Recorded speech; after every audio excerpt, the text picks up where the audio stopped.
धृतिस्तम्भाधारां दृढगुणनिबद्धां सगमनां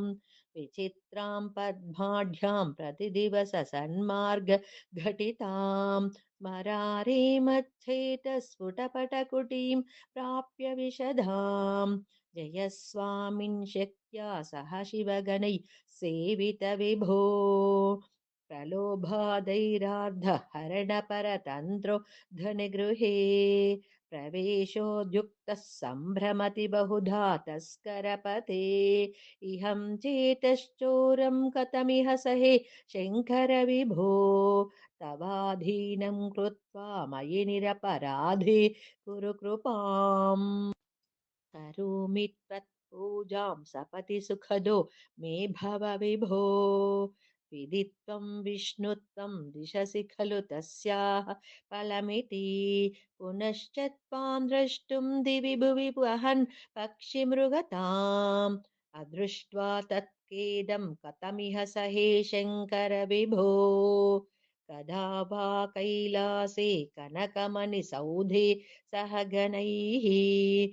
वसन् शम्भोरग्रे स्फुटघटितमूर्धाञ्जलिपुटः विभो साम्ब स्वामिन् परमशिव पाहीति निगदन् विधातॄणां कल्पान् क्षणमिव विनेष्यामि सुखतः सर्वै ब्रह्मादीनां जय जय वचोभिर्नियमिनां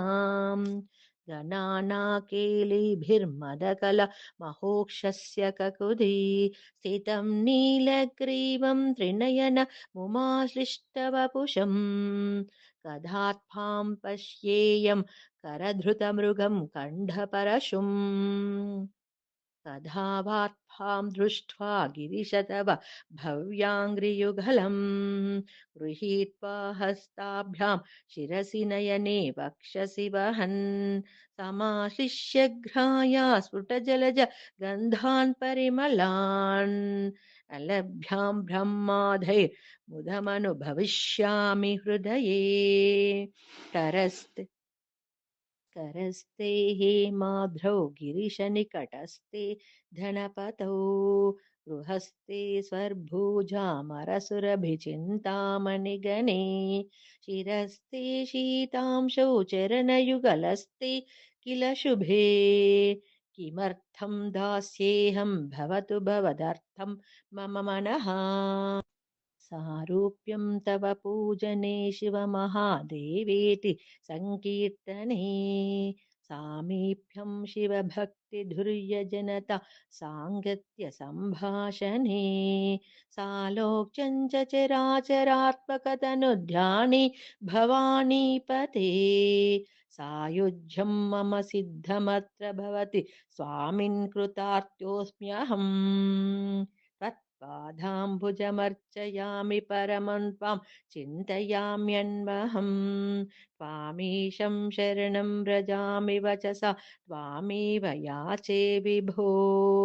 वीक्षामि दिश चाक्षुषीं सकरुणां दिव्यैश्चिरं प्रार्थिताम् शम्भो लोकगुरो मदीयमनसः सौख्योपदेशं कुरु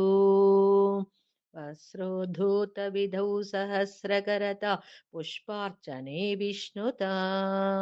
गन्धे गन्धवहात्मतान्नपचने बहिर्मुखाध्यक्षता